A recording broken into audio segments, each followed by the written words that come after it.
Ladies and gentlemen, a program of remembrance and honor is about to begin here at the Museum of American Armor. We begin this program with the sound of bagpipes, stirring sounds that were actually heard on the Normandy beach on D-Day in the British sector. It is important to remember that if Britain had fallen in 1940, there would have been no D-Day. There would have been no liberation of Europe. The camps of annihilation would have continued to spew ashes into the sky for years to come, and the very existence of the United States as we know it would have been in serious question. It is fitting to remember that so that we can appreciate how history can turn on fate and luck and courage.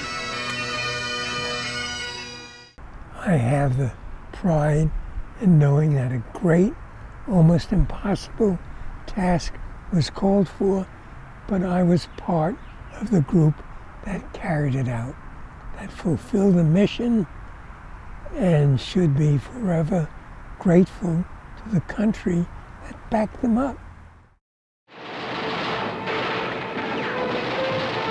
The heroism that those troops showed on June 6, 1944, to me, it's beyond description. You know, all of us have seen the movies, we've seen the documentaries, we've heard the stories.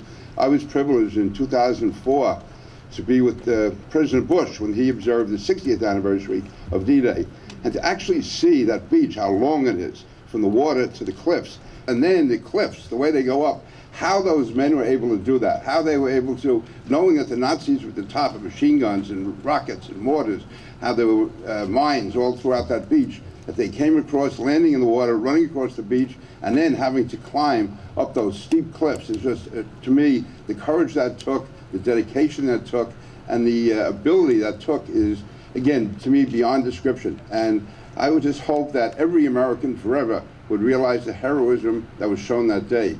From here, we boarded ships, we crossed oceans, we landed on that beach, we stormed that beach, we scaled that cliff, we leapt hills, we swept across France, we freed France, we kept going into Europe, we freed Europe, we liberated the concentration camps, we went into the Pacific and freed the Pacific.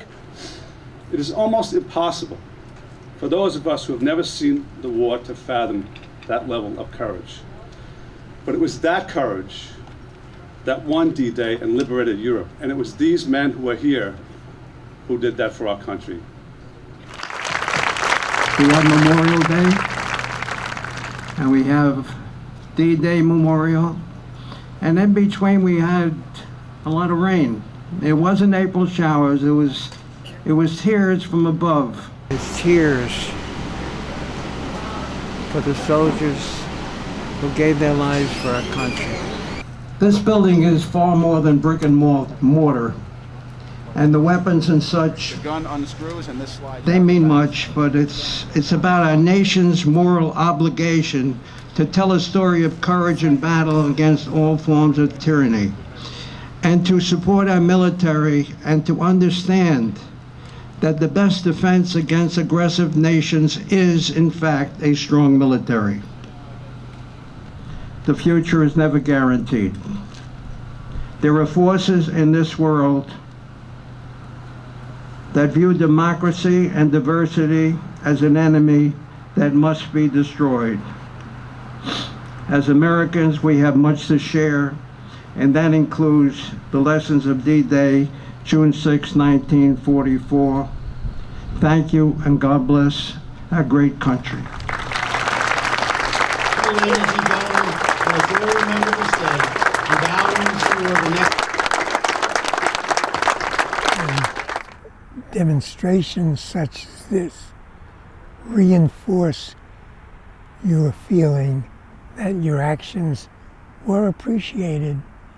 It was known, it was recorded, and it's going to be there for a long, long time. And that's a source of pride and gratitude. We're going to toll the bell for Omaha.